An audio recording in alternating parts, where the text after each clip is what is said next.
세계 최대 규모의 고인돌인 김해 지성묘를 복원하는 과정에서 훼손하는 일이 벌어져 논란입니다. 행정기관은 서로 책임 소재를 떠넘기고 있습니다. 의령군이 경남에서 코로나19 4차 백신 접종률이 가장 높은 것으로 나타났습니다. 군은 백신 접종 독려를 위한 다양한 사업으로 효과를 보고 있다고 분석했습니다. 한화진 환경부 장관이 지난 주말 낙동강 목조 현장을 점검하기 위해 창원 칠서정수장과 창녕 함안고를 찾았습니다. 무더위가 이어지면서 시원한 장소를 찾는 분들을 위해 가까이에서 즐길 수 있는 계곡을 소개해드립니다. 오늘은 가족이 모두 즐길 수 있는 창원 용댐 계곡입니다.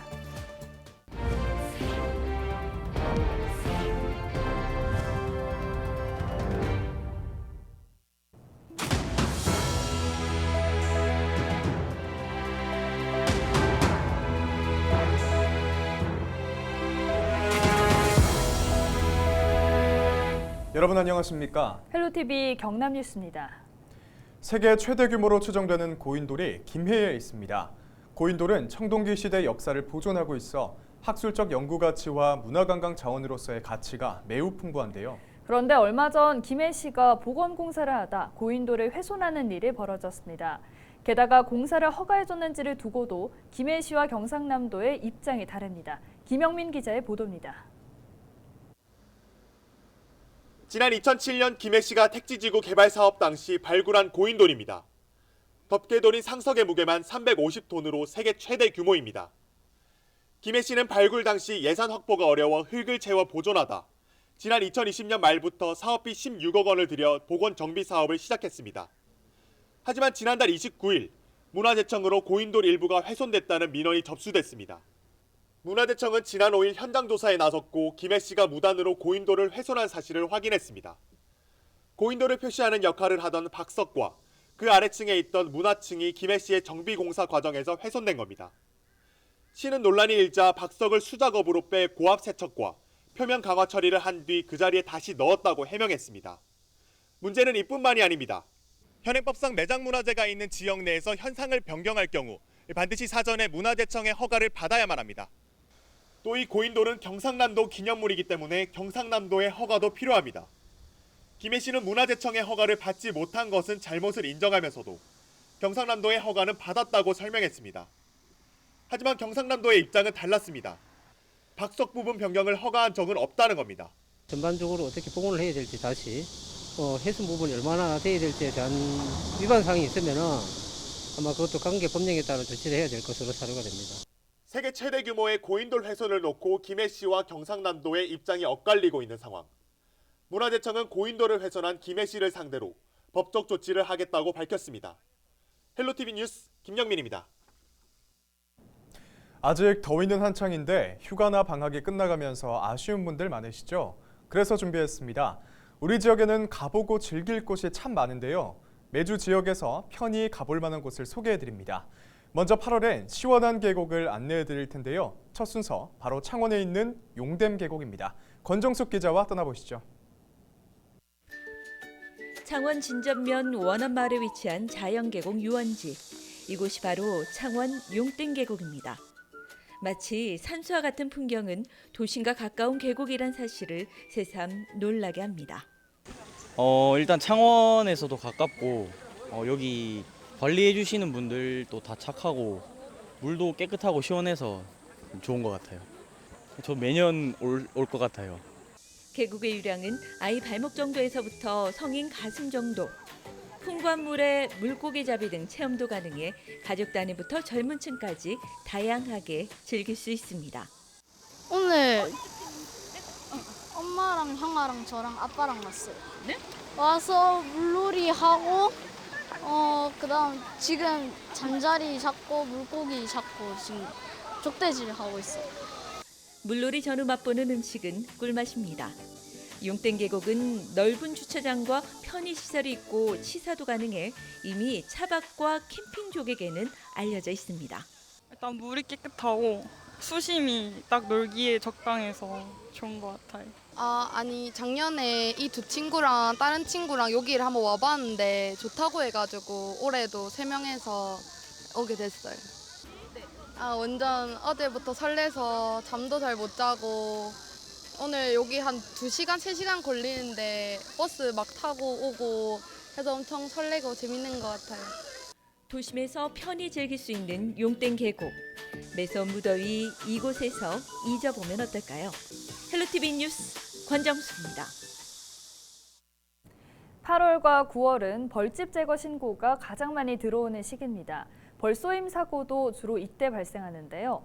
벌의 활동이 왕성해지고 벌초 시기도 겹치기 때문인데 소방당국은 최근 벌쏘임 경보를 발령하기도 했습니다. 허준원 기자입니다.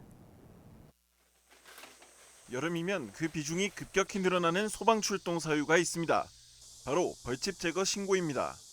날씨가 더워지면서 벌들의 활동이 활발해지고 벌집도 늘어나기 때문입니다. 산청소방서의 경우 지난달 벌집 제거를 위해 180회가 넘는 출동을 했습니다. 이번 달에도 20번이 넘게 출동을 했는데 하루에 5번꼴로 신고가 들어온 겁니다. 지난해의 경우 733건의 벌집 제거 신고가 들어왔는데 이 가운데 86% 정도인 697건이 여름에 집중됐습니다. 지난해 서부 경남 지역에서 들어온 벌집 제거 신고는 모두 7,510건.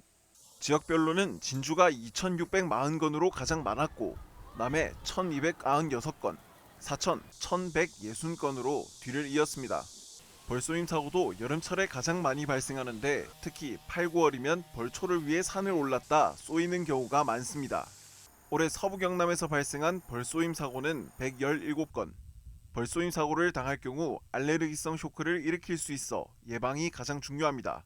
냄새나는 화장품이나 향수 이런 거는 사용을 좀 자제해 주시고 어두운 색 계열의 옷보다는 밝은 색 계열의 옷을 착용해 주시면 됩니다. 벌집을 발견했을 때 본인이 딸 수 있다 생각하는 벌이 있긴 하겠지만 최대한 119에 신고를 해서 매년 여름마다 끊이지 않고 발생하는 벌쏘임 사고. 지난달 말부터 벌쏘임 사고 경보를 발령한 소방당국은 각별한 주의를 당부하고 있습니다. SCS 허준원입니다.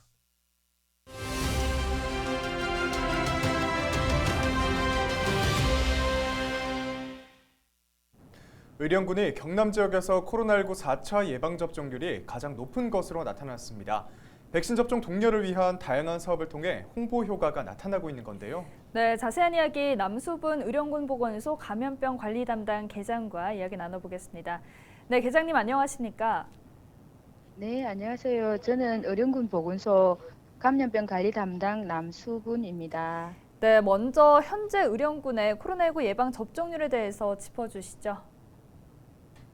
우리 군은 오늘 2022년 8월 8일 월요일 0시 기준으로 대상자 대비 49.2% 접종을 하였고 이는 경남 31.6%, 전국 31.5%보다 17.6% 높은 접종률입니다. 네, 현재 의령군이 경남 지역에서 4차 예방 접종률이 1위인데요. 많은 노력이 있으셨을 것 같은데 가장 큰 성과라고 한다면 어떤 게 있을까요? 네, 우리 군은 지역 특성은 농촌 지역으로 대중교통 이용이 불편하고 60세 이상의 어르신이 많은 지역으로 지난 5월, 6월에 2차례 면 단위에 찾아가는 백신 접종을 실시하였고 7월에는 더 세분화해서 마을별 맞춤형 방문 접종을 한 결과 우리 국민 접종률이 높은 것으로 생각됩니다. 네, 코로나19 예방접종의 중요성에 대해서도 짚어주실까요? 네, 지금은 신규 변이의 발생, 면역력 감소 등으로 인해 백신을 접종하였거나 코로나19에 감염되었더라도 누구나 감염될 수 있습니다. 하지만 백신 접종은 중증화, 사망 위험을 낮출 수 있습니다. 2차 대비 4차 접종률의 경우 중증화, 사망 위험을 절반 수준으로 줄일 수 있다고 질병관리청에서 보도하고 있습니다. 네, 마지막으로 이 의령 군민과 경남 도민 여러분께 한 말씀 해주시죠. 국내의 4차 접종 이상 반응 신고율은 0.06%로 그중에 93.6%는 경미한 이상 반응이었으며 최근 국내 연구에 따르면 접종 차수가 증가할수록 감소하여 4차 접종 시 이상 사례가 가장 낮게 나타났습니다. 이에 중증화, 사망 예방을 위해 코로나19 백신 4차 접종을 꼭 맞으시기 바랍니다. 본인과 가족의 건강을 지키기 위한 가장 효과적이고 중요한 수단입니다. 접종 대상자 본인과 가족 등의 관심과 참여를 당부드립니다. 네, 오늘 말씀 여기까지 듣겠습니다. 감사합니다. 네, 수고하십시오. 네, 지금까지 의료군보건소 감염병 관리 담당 남수분 계장이었습니다.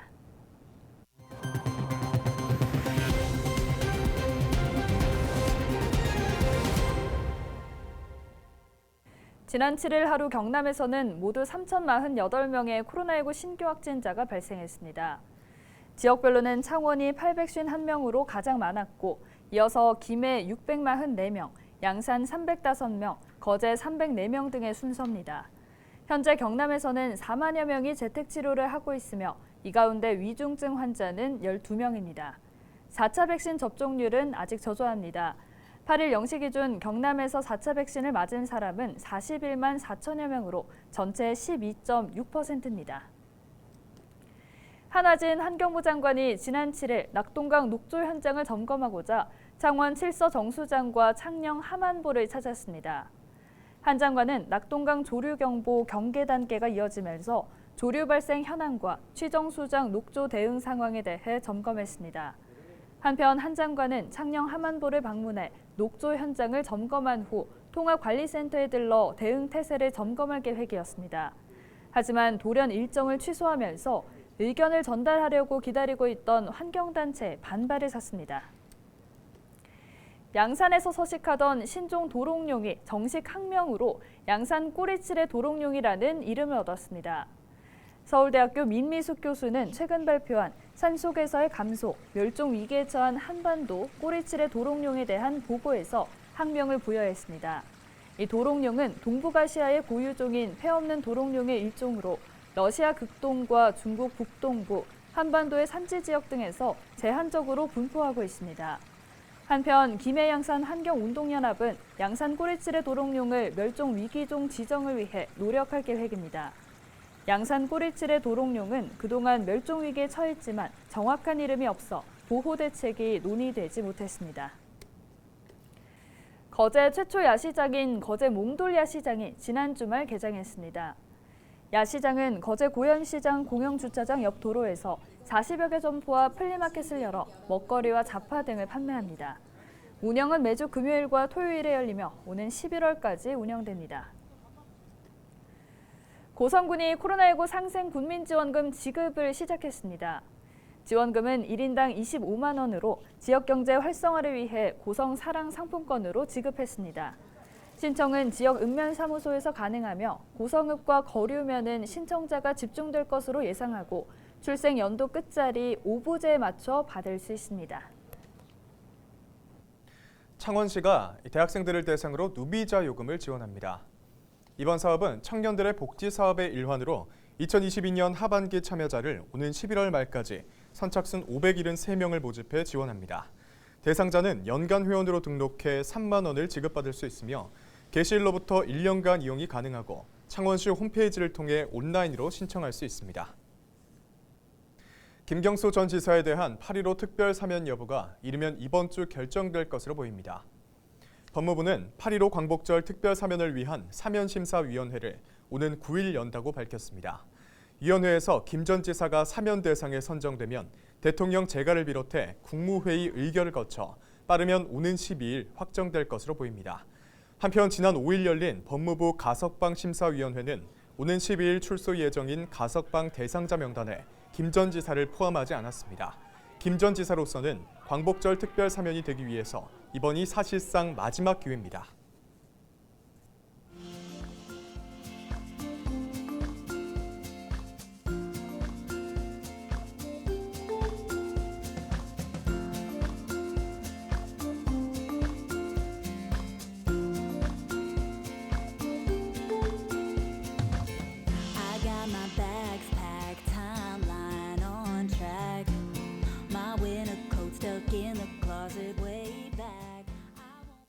이상으로 뉴스를 마칩니다. 함께해 주신 여러분 고맙습니다.